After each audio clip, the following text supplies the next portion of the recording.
बेटी बनी बहू। ये कहानी उस डरी हुई लड़की की है जिसकी शादी 3 महीने में तय हो चुकी है। अरे क्या रमा, क्यों उठ गई बेटा इतनी जल्दी? थोड़ी देर और आराम कर लेती ना। नहीं माँ, ठीक है, कोई बात नहीं।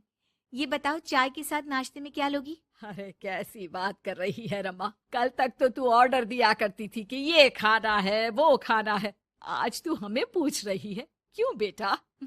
माँ अब ऐसे ही बोलिए ना, क्या खाएंगी? बेसन की रोटी बना दूं दही के रायते के साथ? माँ कुछ सोचती है फिर कहती है, अच्छा सुन, ये बता, रोहन का फोन आता है? शादी होने वाली है तेरी उससे, बात करती रहा कर। हाँ हाँ हाँ माँ, बात होती रहती है, मॉर्निंग में मैसेजेस भी डालती हूँ। अच्छा माँ, नाश्ता बना कर आती हूँ। ये बदलाव रमा में अचानक आए थे। कहाँ तो वो देर से उठती, बिस्तर पर ही नाश्ता खाना और आराम से नहाना। माँ ने बचपन से ही किसी राजकुमारी की तरह रखा। पढ़ने में होशियार और काफी सोचने वाली लड़की थी रमा। क्या बात है, आज तो नाश्ता बिल्कुल अलग बना है, ये कॉम्बिनेशन अपने घर में तो मैंने नहीं खाया। पापा, वो रोहन की मम्मी सोमवार को यही खाती है, इसलिए मैंने बनाया सीखने के लिए। ठीक नहीं लगा तो कुछ और बना देती हूँ। अरे नहीं नहीं, हमारी समधन जो खाएगी हम भी साथ बैठकर वही खा लेंगे। वैसे इट्स वेरी हेल्दी। हाँ रमा, गुड, वेरी गुड। पापा के मुंह से तारीफ सुनकर रमा खुश हो जाती है। वो रोहन को फोन करती है, पता है पापा ने मेरे हाथ के नाश्ते की तारीफ की, बोल रहे थे it's very tasty Rama. Good good, सही है। अच्छा देखो, कल मम्मी पापा कुछ भी ग्रीन वेजिटेबल का खाते हैं, जैसे पालक पनीर या फिर मिक्स सलाद के साथ ब्राउन ब्रेड, तुम बना लेना कल। और हाँ, पिक्स शेयर करना, मैं माँ को दिखा दूंगा। ठीक है, भेज दूंगी। अगले दिन रमा फिर कुछ नया बनाकर रोहन को फोटो भेजती है।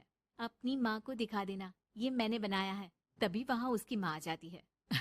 ये क्या बेटा, ये हाथ कैसे चल गया तुम्हारा? अरे कुछ नहीं माँ, वो तो बस ऐसे ही।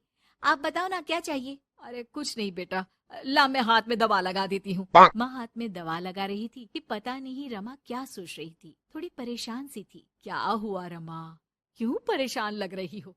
रोहन से कोई बात हुई है क्या? नहीं माँ, आज जो बनाया उसकी फोटो मांगी थी रोहन ने, दे तो दी, लेकिन अभी तक कोई रिप्लाई नहीं आया। माँ कुछ सोचती है, फिर रमा के फोन से उसके जले हुए हाथ की फोटो खींचकर भी रोहन को भेज देती है। अरे माँ, ये क्या कर रही हो?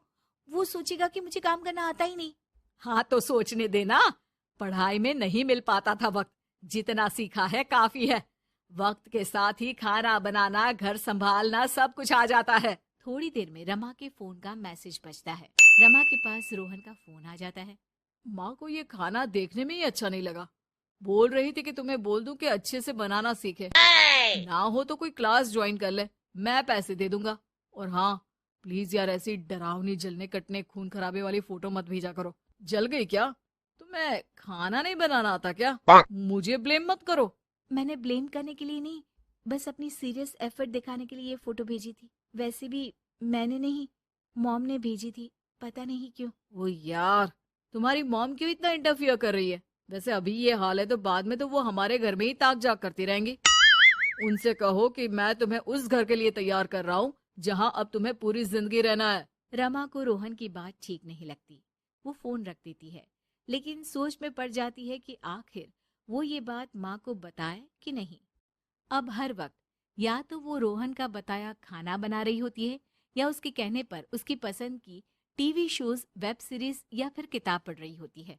क्या बात है रमा, आजकल मैं देख रही हूँ कि तुम बहुत परेशान सी रहने लगी हो, कोई बात हो तो बता दो बेटा। नहीं माँ, वो रोहन ने कहा था कि उसकी पसंद मुझे पता होनी चाहिए, जिससे कल को हम साथ हो तो हम लोग मिलकर अच्छे से बात कर पाए। उसने कुछ वेब सीरीज देखने को कहा था, लेकिन क्या कहूँ माँ, मेरी तो समझ में ही नहीं आ रही वेब सीरीज। अरे तो बोल देना रोहन को नहीं देखनी, या फिर एक काम कर, तू उसे अपनी पसंद का सिर्फ एक गाना सुनने को बोल। ला मैं मैसेज कर देती हूँ।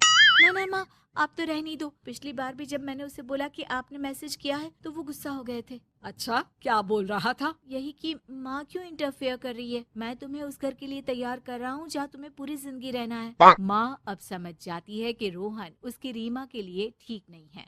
रहने दे रीमा, ये रोहन मुझे ठीक नहीं लगता, तू बोल तो मैं कोई और रिश्ता देखूं। अरे नहीं माँ, मेरे पूरे फ्रेंड सर्कल में ये बात हो गई है, नाते रिश्तेदार आस पड़ोस सभी। हाँ ठीक है बेटा, चल कुछ दिन और देख ले, लेकिन ये मत सोचना कि यहाँ शादी नहीं हुई तो कुछ बुरा हो जाएगा। ये देखना कि इससे शादी हुई तो भविष्य कैसा रहेगा।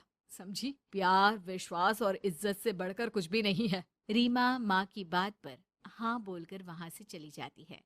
अगले रोज रोहन का फोन रीमा के पास आता है। मैंने तुम्हें एक स्किन डॉक्टर का फोन नंबर दिया है। माँ बोल रही थी कि तुम सांवली हो और दिखने में भी नैन नक्श थोड़े। एक काम करो ना, तुम इनसे अपना ट्रीटमेंट शुरू करवा लो। होप कि थोड़ी देखने लायक हो जाओ। आज तक रीमा से किसी ने इस तरह बात नहीं की थी। वो ये बात सुनकर सीधे शीशे के सामने खड़ी हो जाती है।